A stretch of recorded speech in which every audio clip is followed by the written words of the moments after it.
ಕೋಲಾರದಲ್ಲಿ ಮಾಜಿ ಸಂಸದ ಎಸ್ ಮುನಿಸ್ವಾಮಿ ಅವರು ರಾಷ್ಟ್ರೀಯ ಸ್ವಯಂ ಸೇವಕ ಸಂಘ ಕುರಿತು ತೀವ್ರ ವಾಗ್ದಾಳಿ ನಡೆಸಿದ್ದಾರೆ.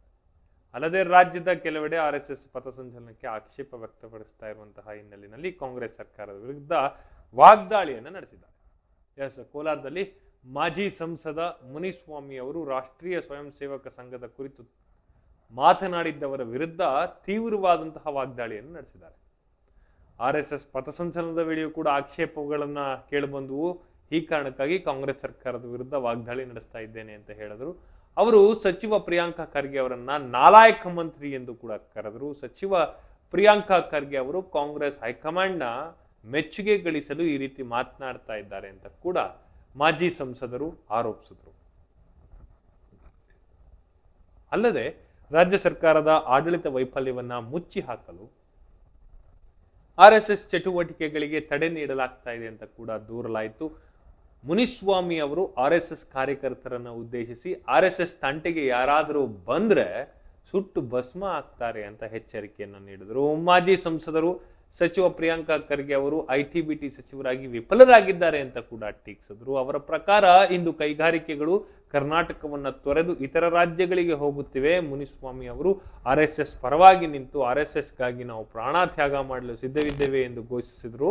ಮುಂಬರುವಂತಹ ದಿನಗಳಲ್ಲಿ ರಾಜ್ಯದಲ್ಲಿ ಬಿಜೆಪಿ ಸರ್ಕಾರ ಅಧಿಕಾರಕ್ಕೆ ಬಂದರೆ ಕಾಂಗ್ರೆಸ್ ಸರ್ಕಾರ ಹೊರಡಿಸಿದಂತಹ ಎಲ್ಲಾ ಆದೇಶಗಳನ್ನ ರದ್ದು ಮಾಡಲಾಗುವುದು ಅಂತ ಕೂಡ ಇದೇ ವೇಳೆ ತಿಳಿಸಿದ್ರು. ಈ ಹೇಳಿಕೆಯನ್ನ ಕೋಲಾರದಲ್ಲಿ ರಾಜಕೀಯ ವಲಯಗಳಲ್ಲಿ ತೀವ್ರ ಚರ್ಚೆಗೆ ಗ್ರಾಸವಾಯಿತು. ಮತ್ತೆ ರಾಜೀವ್ ಗಾಂಧಿ ಅವರನ್ನ ಮತ್ತೆ ಕರ್ನಾಟಕ ರಾಜ್ಯದಲ್ಲಿರ್ತಕ್ಕಂಥ ಸಿದ್ದರಾಮಯ್ಯ ಅವರ ಸರ್ಕಾರ ಅವರ ಸಚಿವ ಸಂಪುಟದಲ್ಲಿರ್ತಕ್ಕಂಥ ಮರಿ ಖರ್ಗೆ ಅವರು ಅಂದರೆ ಪ್ರಿಯಾಂಕ್ ಖರ್ಗೆ ಅವರು, ಪ್ರಿಯಾಂಕ ಅನ್ನೋದು ಒಂದು ಹೆಣ್ಮಗಳ ಹೆಸರು.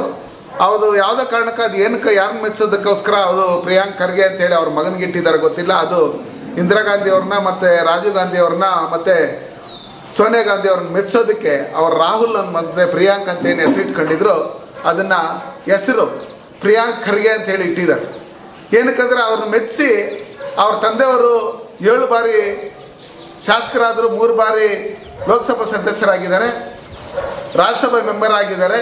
ಉನ್ನತ ಸ್ಥಾನಗಳನ್ನು ಗೃಹ ಮಂತ್ರಿಗಳು, ಬೇರೆ ಬೇರೆ ಲೋಕೋಪಯೋಗಿ, ಕಂದಾಯ ಇಲಾಖೆ ಎಲ್ಲ ಅನುಭವಿಸಿ ಇವತ್ತು 100 ವರ್ಷ ಇವರು ಗುಲ್ಬರ್ಗದಲ್ಲಿದ್ದು ಇವರು ಸಾವಿರಾರು ಕೋಟಿ ಹಣ ಮಾಡ್ಕೊಂಡು ಇವತ್ತು ಗುಲ್ಬರ್ಗದ ಪರಿಸ್ಥಿತಿ ನೋಡಿದಂಥ ಸಂದರ್ಭದಲ್ಲಿ ಎಲ್ಲಿ ನೋಡಿದ್ರೆ ರಸ್ತೆ ಗುಂಡಿಗಳು, ಎಲ್ಲಿ ನೋಡಿದ್ರೂ ಬಾಳೆಂತಿಗಳು ಸಾಯೋಂಥದ್ದು, ಎಲ್ಲಿ ನೋಡಿದ್ರೆ ಅಂಗನವಾಡಿ ಕಾರ್ಯಕರ್ತರು ಏನಿದ್ದಾರೆ ಅವರಿಗೆ ನೀವು ಸಂಬಳ ಕೊಡ್ದಿರ ಅವ್ರು ಆತ್ಮಹತ್ಯೆ ಮಾಡ್ಕೊತಾ ಇರ್ತಕ್ಕಂಥದ್ದು, ಗ್ರಂಥಾಲಯದಲ್ಲಿ ಇರ್ತಕ್ಕಂಥ ಸಹಾಯಕಿ ಅವ್ರಿಗೆ ಸಂಬಳ ಕೊಟ್ಟಿಲ್ಲ ಅಂತೇಳಿ ಡೆತ್ ನೋಟ್ ಬಂದ್ಬಿಟ್ಟು ಸಾಕ್ತಿರ್ತಕ್ಕಂಥದ್ದು.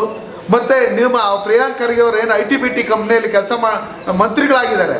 ಐಟಿ-ಬಿಟಿ ಕಂಪ್ನಿಯಲ್ಲಿ ನೀವು ಯಾವ ರೀತಿ ಮೂಲಸೌಕರ್ಯ ಕೊಟ್ಟರೆ ಐಟಿ-ಬಿಟಿ ಕಂಪ್ನಿಗಳು ಹೊರ ರಾಷ್ಟ್ರಗಳಿಂದ ಕರ್ನಾಟಕಕ್ಕೆ ಬರ್ತದೆ ಅನ್ನೋ ಕಾಮನ್ ಸೆನ್ಸ್ ಇಲ್ಲದೆ ಇವತ್ತು ಸುಮಾರು 30,000 ಯುವಕರಿಗೆ ಕೆಲಸ ಕೊಡ್ತಾ ಇರ್ತಕ್ಕಂಥ ಒಂದು ಕಂಪ್ನಿ ಇವತ್ತು ಆಂಧ್ರ ಪ್ರದೇಶಕ್ಕೆ ಹೋಗ್ತಾ ಇದೆ ಅಂದರೆ ಅದಕ್ಕೆ ಕಾರಣ ಕರ್ನಾಟಕದಲ್ಲಿರ್ತಕ್ಕಂಥ ಸಿದ್ದರಾಮಯ್ಯ ಅವ್ರ ಸರ್ಕಾರ. ಇಂಥ ನಾಲಾಯಕ್ ಪ್ರಿಯಾಂಕ್ ಅವರು ಇವತ್ತು RSSನ ಬ್ಯಾನ್ ಮಾಡ್ತೀರಿ ಅಂತ ಹೇಳಿ ಹೋಗ್ತಾ ಇದ್ದಾರೆ.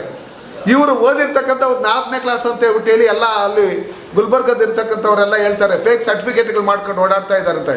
ಪ್ರಿಯಾಂಕಾ ಖರ್ಗೆ ಅವ್ರಿಗೆ ನಾನು ಹೇಳ್ತೀನಿ, ನಿಮಗೆ ಸ್ವಲ್ಪ ಆದರೂ ಲೋಕಜ್ಞಾನ ಇದೆಯಾ? ಎಜುಕೇಷನ್ ಬಗ್ಗೆ ನಿಮ್ಗೆ ಏನಾದರೂ ಜ್ಞಾನ ಇದೆಯಾ?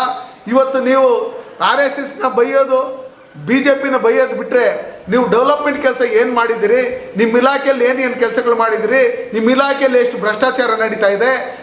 ಸಬ್ ಇನ್ಸ್ಪೆಕ್ಟ್ರು ನೇಮಕಾತಿಯಲ್ಲಿ ನಿಮ್ಮದು ಏನು ಪಾತ್ರ? ಇದನ್ನೆಲ್ಲ ನೋಡಿದಂಥ ಸಂದರ್ಭದಲ್ಲಿ ನೀವು ರಾಜಕಾರಣಕ್ಕೆ ನಾಲಾಯಕ ಅಂತ ಹೇಳಕ್ಕೆ ನಾನು ಇಷ್ಟಪಡ್ತೀನಿ. ಕರ್ನಾಟಕ ರಾಜ್ಯದಲ್ಲಿರ್ತಕ್ಕಂಥ ಸಿದ್ದರಾಮಯ್ಯ ಅವ್ರ ಸರ್ಕಾರ ಅವರ ಸಚಿವ ಸಂಪುಟದಲ್ಲಿರ್ತಕ್ಕಂಥ ಮರಿ ಖರ್ಗೆ ಅವರು ಅಂದರೆ ಪ್ರಿಯಾಂಕ್ ಖರ್ಗೆ ಅವರು, ಪ್ರಿಯಾಂಕ ಅನ್ನೋದು ಒಂದು ಹೆಣ್ಮಗಳ ಹೆಸರು. ಅದು ಯಾವುದೇ ಕಾರಣಕ್ಕೆ ಅದು ಏನಕ್ಕೆ ಯಾರನ್ನ ಮೆಚ್ಚೋದಕ್ಕೋಸ್ಕರ ಅದು ಪ್ರಿಯಾಂಕ್ ಖರ್ಗೆ ಅಂತೇಳಿ ಅವ್ರ ಮಗನಿಗೆ ಇಟ್ಟಿದ್ದಾರೆ ಗೊತ್ತಿಲ್ಲ. ಅದು ಇಂದಿರಾ ಗಾಂಧಿ ಅವ್ರನ್ನ ಮತ್ತು ರಾಜೀವ್ ಗಾಂಧಿ ಅವ್ರನ್ನ ಮತ್ತು ಸೋನಿಯಾ ಗಾಂಧಿ ಅವ್ರನ್ನ